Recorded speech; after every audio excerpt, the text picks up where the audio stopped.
मैया भारत सरकारनि भारतनि सोलोंथाइ बिफाननि मन्त्रि डक्टर धर्मेन्द्र प्रधान बिथांखौ दुलाराय बर' फरायसा आफादनि मोनसे टीम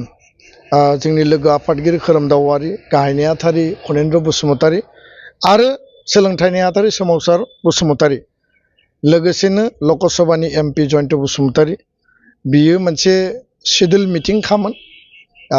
माखासे उसुबिदानि थाखाय आं बेयाव सहैनो हायाखै किन्तु गासै मिटिंखौ खालामनांगौनि जेसेबां फुल जिखिनि जोंहा प्रिपारेसन दङ आरो भारत सरकारनि अफिसारफोरजों कन्टिनिउआस जगाजगाव आं थाबाय थादों आरो धर्मेन्द्र प्रधान बिथाङा खोब गुरुत्वपूर्ण गोसो होथाबनानै भारत सरकारनि एडुकेशन मिनिस्ट्रि अफ एडुकेशननि जेसेबां हाई अफिसियेल CBSE निफ्राय लानानै डाइरेक्टर लेभेल जॉइंट सेक्रेटारि बा सेक्रेटारि लेभेल बे अफिसारफोरखौ लानानै बिथाङा फुल फेजेड मोनसे मिटिं खालायो गाहायै CTET-आव लैंग्वेज 1 बर' रावखौ थिसननांगौ आरो बेखौ जों सिगाङावनो मेमोरेन्डाम होखादोंमोन आरो मैयानि मिटिंआव मन्त्रि बिथाङा फोरमायनाय बायदिब्ला जिहेतु सिगांनि मेमोरेन्डामावनो बे दंखायोमोन बेखौ दा भारत सरकारा एप्रुभ खालामबाय नेक्स्ट CTET जेला जागोन माने दाखालि डिसेम्बराव जाखांबाय नेक्स्ट जेला CTET-आ जागोन बर' लैंग्वेज 1-आ एबाराव फैसिगोन बर' मिडियामनि केन्डिडेटआ बेखौ एप्लाइ खालामनो हागोन नैथिया जाहैबाय जे क'क्राझारनिफ्राय जागायनानै धेमाजिसिम आरो खोलाहा बुरलुंबुथुरनि खोलाहा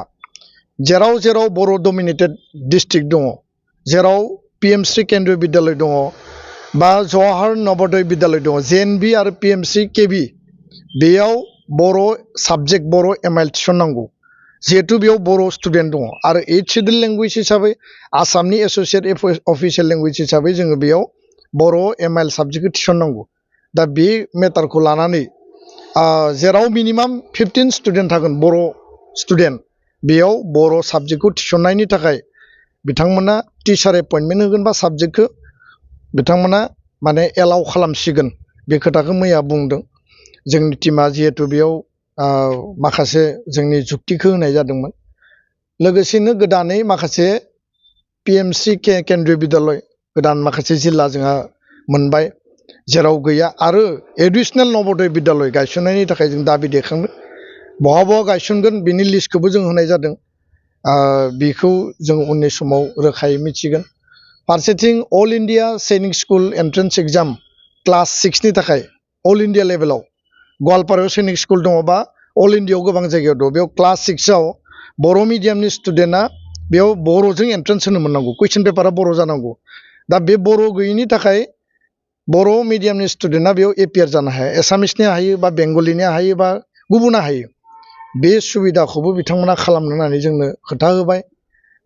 नेशनेल मिन्स काम मेरिट स्कलारशिप क्लास 8आव बेखौबो जों गोलाव समनिफ्राय दाबिबोदोंमोन जे बर' कुइसन पेपार नांगौ खारन क्लास 8 नि बर' केन्डिडेटफ्रा बेयाव एप्लाइ खालामनानै एन्ट्रेन्सखौ पास जायोबा बिसोरो स्कलारशिप मोनगोन आरो बेजोंनो गुतै गावनि फरायनायखौ फरायलांबाय थानो हागोन दा बेखौ अलरेडि बिथांमोना जोंनि मेमोरेन्डामनि आधाराव दाख्लैबावै जे फार्स्ट टाइम माने बेखौ कुइसन पेपारखौ एलाउ खालामबाय दा बेबायदिनो बे माखासे मेजर इस्युमोन बिनि बादै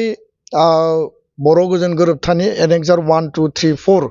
बेयाव इडुकेसनेल इन्सटिटिउसन जोंहा लिरनाय दंमोन साप'ज बरमायाव बड'फानि नामाव सेन्ट्रेल इउनिभार्सिटि गायसननाय उदालगुरि भैरबकुन्द'आव ट्राइबेल इउनिभार्सिटि केम्पास गायसननाय लोगोसेनो जोंहा NIT गायसननांगौ आरो गुबुन गुबुन जिखिनि अनुस्थान प्रतिष्ठान फसंथान दिल्ली इउनिभार्सिटि आरो सिलचर इउनिभार्सिटियाव बड' डिपार्टमेन्ट इन्ट्रडिउस खालामनांगौ बे माखासे लिस्ट अफ जिखिनि जोंनि इन्सटिटिउसनमोन जों बेखौ गथायदों आरो बेबायदिनो सावरायनायनि जिखिनि फिडबेक जिखिनि फिथाइ जथेस्थ' पजिटिभ प्रएक्टिभ आरो फ्रुइटफुल मिजिंथिदों एनादार 3 to 6 मान्थआव मेजर जिखिनि जोंनि डिमान्ड दंमोन सेन्ट्रेल लेभेलाव बर' मिडियामनि एडुकेसन MIL बा PMC केन्द्रीय विद्यालय नवोदय विद्यालय CTET बियो प्राय माने सुस्रांजानायनि लामायाव आरो गोलाव समनि उनाव मानगोनां डक्टर धर्मेन्द्र प्रधान बिथां सोलोंथाइ मन्त्रि भारत सरकारनि बिथांनि जिखिनि बर' जेंनानि सायाव बर' इडुकेसनेल इस्युनि सायाव जि आन्तरिकता बिथाङा दिल्लीयाव बड'लेण्ड महोत्सवआव फैदोंमोन बे आन्तरिकताया जथेस्थ' जोंनि थाखाय बेनिफिट जागोन आरो मिजिंथिदों आसामाव प्राय 50तासो इस्यु दंमोन दा बे रिडिउस जानानै 10-12ताल'सै बर' मिडियामनि जेंनाया जोङो जथेस्थ' गिबि मन्थ्रिजों सोलोंथाइ मन्थ्रिजों रायलायनानै एबसु बर' थुनलाइ आफादजों रिजल्भ खालामबाय भारत सरकारनि बेफोर इस्युआ जोबोब्ला बर' मिडियामनि जिखिनि जेंना बे जेंनाया मोनसे लेभेलाव सलुसन जाहैजोबनायनि लामायाव दा बेखायनो जोङो इडुकेसनखौ लानानै दुलाराय बर' फरायसा आफादा जोङो खुनु कारनाव कमप्रमाइज खालायाबासिनो जोङो एक्सन ओरिएन्टेड हाबा मावलांगोन। गोजोन्थों।